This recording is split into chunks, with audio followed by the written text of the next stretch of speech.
আরো বেড়ে বুকে জাহিলিয়াত চোখে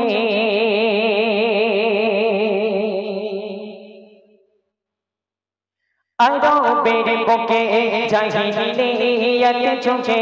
আরো বেড়ে বুকে জাহিলিয়াত চোখে সুখ শান্তি নারীর সম্মান বলে কিছু ছিল না কি বলবো সেই যুগে ঘটনা কি বলবো সেই যুগের ঘটনা তো যে যুগে মানুষদেরকে মেয়েদেরকে জীবিত দাফন করে দেওয়া হতো এখন এক সাহাবা আল্লাহ রাসূলের কাছে এসে বলে ইয়া রাসূলুল্লাহ ইয়া হাবিবাল্লাহ জীবনে আমি অনেক বড় একটি ভুল করেছি তো আমি আপনার কাছে ছুটে এসেছি এই জন্য এই কারণে যে আমি ক্ষমা পাবো কিনা আমাকে একটু বলে দেবেন আমি ক্ষমা পাবো কিনা আমাকে একটু বলে দেবেন হ্যাঁ সাহাবা বলো তুমি কি ভুল কাজ করেছো তখন সে সাহাবা বলছে ইয়া রাসূলুল্লাহ ইয়া হাবিবাল্লাহ মুখে আমি কিভাবে বর্ণনা করব দুনিয়ায় আল্লাহ পাক রব্বুল আলামিন অত্যন্ত ভালোবেসে আমার একটা কন্যা সন্তান দান করেছিল তো আমি সেই কন্যা সন্তানকে জীবিত দাফন করে দিয়েছি তো এই সন্তান জন্ম নেওয়া থেকে নিয়ে আর এই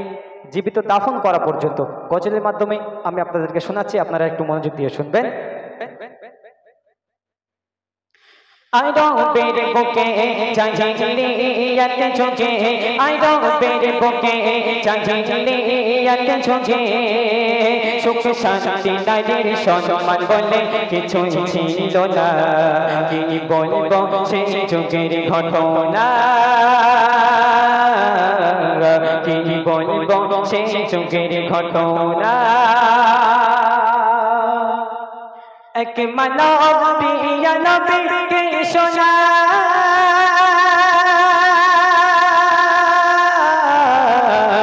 ডুবে আছি হে নবী আমি গুনায় এক মানব প্রিয় নবীকে শোনা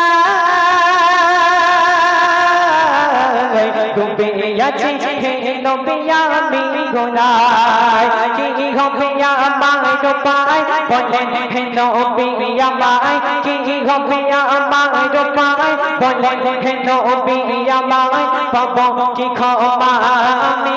নাকি ভুলে ক্ষমা নাই খোদা দিল আমায় কোনা সন্তান দুনিয়ায় খোদা দিল আমায় কোনা সন্তান দুনিয়ায় নিজের হাতে করে দিলাম তারে নিঠুর যন্ত্রণা কি বলবো সেই যুগের ঘটনা কি বলবো সেই যুগের ঘটনা ইয়া হাবিবাল্লাহ ভালো করে শুনবেন সেই সাহাবা বলছে ইয়া রাসূলুল্লাহ ইয়া হাবিবাল্লাহ আমি এখন বিদেশে চলে যাব কাজের জন্য এমত অবস্থায় দেখি আমার স্ত্রী প্রেগনেন্ট আমার স্ত্রীর গর্ভের সন্তান সেই সময় আমি আমার স্ত্রীকে বলে যাই হে আমার স্ত্রী শোনো আমি বিদেশে চলে যাওয়ার পরে যদি তোমার কন্যা সন্তান হয় তাহলে কাউকে জানানোর দরকার নেই এমনকি আমাকে পর্যন্ত জানাবে না তাকে তুমি নিজে হাতে হত্যা করে ফেলবে গলা টিপে হত্যা করে ফেলবে আর যদি পুত্র সন্তান জন্ম নেয় তাহলে এই খুশির খবরটা বিদেশে আমার কাছে পৌঁছে দেবে আমি সেখান থেকে শুনবো এবং আনন্দ উপভোগ করব ওই সময় কিছু বলছে তো একটা মা কখনো একটা সন্তানকে মারতে পারে না একটা মা কখনো একটা সন্তানকে নিজে হাতে মারতে পারে না ওই কথা বলার সাথে সাথে স্বামী আস্তে আস্তে চলে গেল বিদেশে যাওয়ার কিছুদিন পরে আম্মাজানের কন্যা সন্তান জন্ম নেয় তারপর কি ঘটনা ঘটছে কবি লিখছে দেখবেন স্বামী চলে গেল কাজে বিদেশে জন্ম নিল এক সন্তান কন্যা ভেসে মা ভাবে ও গো মা ভাবে বাড়িতে তার পিতা লালন পালন করব মায়া মমতা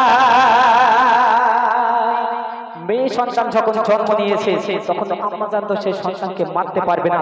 আমরা যারা এখানে আম্মাজান আছি তারা বুঝতে পারবো একটা সন্তানকে কত কষ্ট করে লালন পালন করতে হয়, তাই না? আম্মাজান